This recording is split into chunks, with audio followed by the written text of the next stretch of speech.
Bonjour et bienvenue à 2 livres par semaine.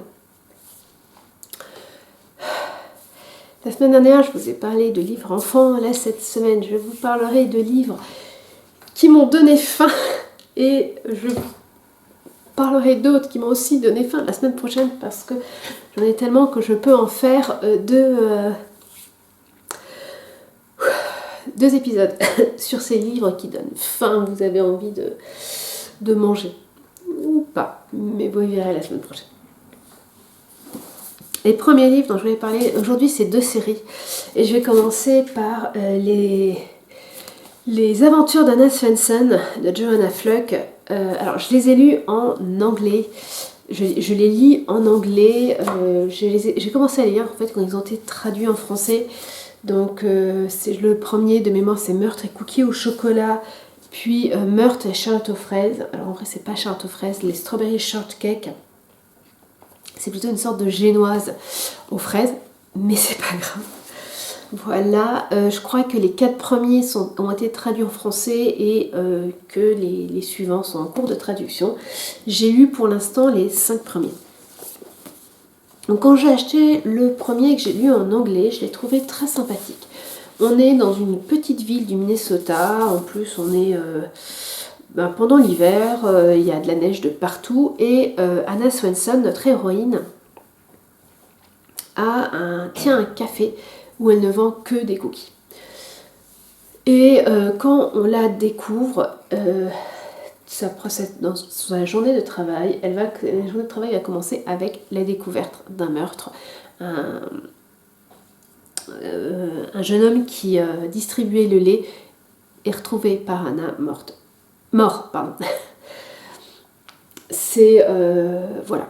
Je ne vais pas dire que c'est une catastrophe pour Anna, elle est très embêtée et elle commence à se mettre sur l'enquête, malgré le fait que son beau-frère, qui est inspecteur, lui dise non, malgré le fait que le nouvel inspecteur qui vient épauler son frère, qui vient de Minneapolis, qui est plutôt plaisant à regarder et pour qui Anna a un crush, lui dit non.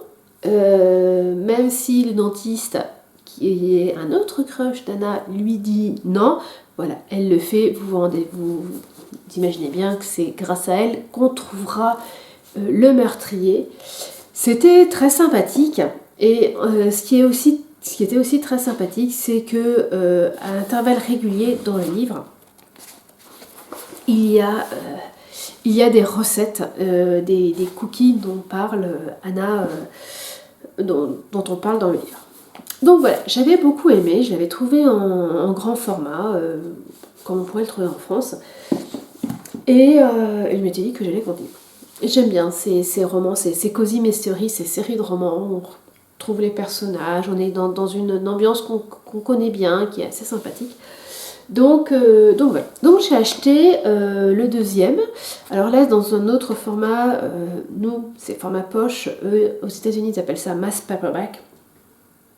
Et je n'avais pas acheté seulement le deuxième, mais j'avais acheté jusqu'au 6e. Je lis le deuxième, qui se passe quelques mois après le premier. J'avais toujours bien aimé, j'étais quand même un peu... Il y avait des trucs qui m'embêtaient un peu, c'est-à-dire que tout d'un coup, il y a entre les deux, les téléphones portables apparaissent. Et puis, bon, ça c'est vraiment un... Comment dire ? Oh, flûte. C'est vraiment un détail, mais voilà. Et surtout, c'est que, en fait, dans le premier, on commence, début, meurtre découvert par Anna, ok, elle cherche, elle va dans des impasses, enfin, voilà, elle fait des suppositions, c'est une impasse, elle en fait d'autres, c'est une impasse, il se passe quelque chose, et elle va trouver le meurtrier comme ça, par hasard. Ok. Elle a une idée, mais elle n'est pas sûre, et finalement, c'est un peu par hasard qu'elle le trouve. Ok. J'ai lu le deuxième, exactement le même scénario. Oui, chat, je suis d'accord. Bon, ok. Je lis le troisième, exactement même scénario. Et là, ça commençait à je trouvais ça un peu chaud, d'autant que on est dans une petite ville et que donc il n'y a pas tant de possibilités de meurtriers et de victimes. Ce qui fait que dans le troisième, j'ai dit oui ok, lui ou elle, il vient d'arriver, bon, ça va être soit la victime, soit le meurtrier. Et voilà, bon, comme j'avais jusqu'au 6, je m'étais dit, ben, je vais lire ce que j'ai, puis si je vois que c'est toujours la même chose, c'est pas la peine, quoi. À un moment, si j'arrive à découvrir le meurtrier bien avant l'héroïne, ça n'a absolument pas intéressant. Donc j'ai lu le 4e, et là, il y a eu un petit changement. Et dans le 5e, là par contre, on n'a pas eu un deuxième événement qui lui permet, et elle ne trouve pas totalement par hasard. Un peu quand même, elle suspectait celui-là, mais voilà. Donc là j'ai le 6e. C'est vrai qu'ils sont sympas à lire. Donc je vais lire le 6e, et puis ma foi, je verrai après. Est-ce que j'essaye de chercher les suivants en version comme ça en anglais. J'ai vu qu'ils étaient sur Momox, donc absolument pas cher. J'avoue que voilà, c'est pas désagréable à lire. Et puis il y a ces petites recettes qui sont assez amusantes. Je sais que à Noël, j'offre à ma belle-mère des livres, en général le dernier Virginie Grimaldi, et cette année j'ai décidé de lui faire découvrir les Cozy Mystery. Je pense que ça pouvait lui plaire. Je ne suis pas allée vers ces livres-là, voilà, déjà parce que elle est diabétique, donc ça serait un peu vache quand même de lui offrir un livre avec plein de recettes qu'elle ne pourrait pas faire, mais aussi parce que je trouve que pour le prix ce qu'on appelle semi-poche maintenant, c'est-à-dire à peu près cette taille-là, plus gros qu'un livre de poche, sans que ça soit un grand livre. Enfin, vous voyez ce que je trouve quand même que c'est un peu cher pour ce que c'est. Voilà. Je ne sais pas s'ils sortiront un petit livre de poche en français. Mais si c'est le cas, je vous conseillerais fortement d'attendre. Voilà. Mais j'ai pas boudé mon plaisir. Voilà, c'est sympathique. Anna est un peu tête à claque parfois. Bon, le triangle amoureux et voilà, j'attends le moment où on va en sortir un peu parce que c'est un peu chiant, quoi. Ben, voilà, pour dire. Pardon, excusez-moi, j'étais en train de faire des mauvais livres.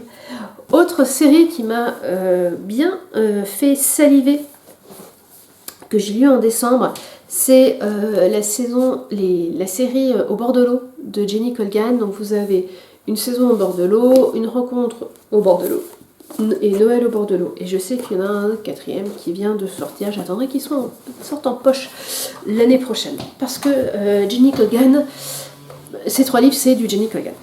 Jenny Colgan, vous avez une jeune femme qui change complètement de vie, qui se retrouve dans un triangle amoureux.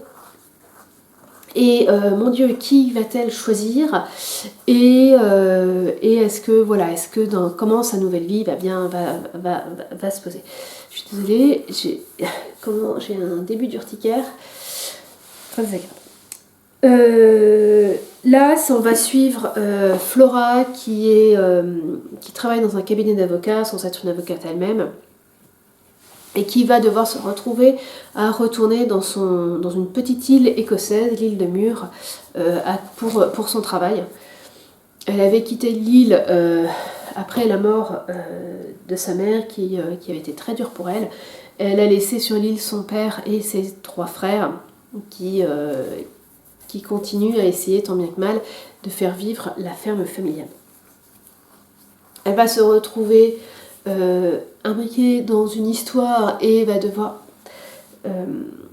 s'installer pour ouvrir une sorte de pâtisserie, ce qui fait qu'on a faim. Et voilà. Bon, honnêtement, le problème avec Jenny Colgan, c'est que moi vraiment mon problème, c'est que je trouve que ces personnages sont soit niais au possible. Flora, elle est vraiment niaise. On a vraiment envie de la secouer et de lui dire mais attends, bon, si t'as un crush, mais dis-le et voilà. Enfin, voilà, je la trouve assez niaise. Les autres sont très extrêmement manichéens. Je pense à une autre jeune femme, Yann, qui est infecte, mais infecte quoi. Ah oui, mais elle aide les enfants, donc toute l'île lui passe. Mais non, elle est infecte. Pourquoi personne lui dit voilà, enfin, bref, moi ça me pose problème. Et en plus de ça, dans cela, un des protagonistes du triangle amoureux, à savoir Joël, qui est le patron de Flora, qui est avocat, et donc le patron de Flora, qu'on va retrouver dans les trois, comme l'autre protagoniste, Charlie, il a eu une enfance extrêmement malheureuse, il y allait de famille d'accueil en famille d'accueil, ok, et bon, ça l'a un peu bousillé sur le point de vue relationnel, mais plutôt que d'essayer de l'avancer, ben ouais, je suis comme ça, et je veux pas aller plus loin, et voilà. Il y a le problème, c'est ça, c'est que tout le monde, il y en a beaucoup qui se font un travail sur eux, et lui, non, bref. En fait, le pire, c'est que j'achèterai le 4e, parce que c'est une ambiance, on est vraiment dans une ambiance qui est très sympathique, mais j'ai toujours ce problème, alors surtout quand je les lis à la suite, mais Jenny Colgan, et c'est vrai avec tous ses livres, hein. Et bien au bout d'un moment, ils m'exaspèrent. Les personnages m'exaspèrent. Je sais pas si je vous ai donné envie de les lire. Mais c'est ça le pire. Je sais que l'année prochaine, quand le 4e sortira en livre de poche, je vais me précipiter dessus. Parce que je sais que je vais passer un bon moment sans me prendre la tête. Que ouais, certains personnages, certains moments vont m'énerver, mais j'ai envie de les retrouver. Voilà, c'est un peu contradictoire, mais voilà, j'ai envie de dire c'est contradictoire, les deux séries que je vous ai présentées aujourd'hui, c'est un peu contradictoire. J'apprécie, mais en fait, non, ceux-là, je les apprécie, mais à petite dose. Voilà. Donc, la saison au bord de l'eau et la suite de Jenny Colgan, et les aventures d'Anna Svensson de Johanna Flock. J'espère vous avoir donné, je ne sais pas si je peux vous espérer donner l'envie de lire ces livres, puisque j'en ai dit, peut-être de les éviter, je ne sais pas.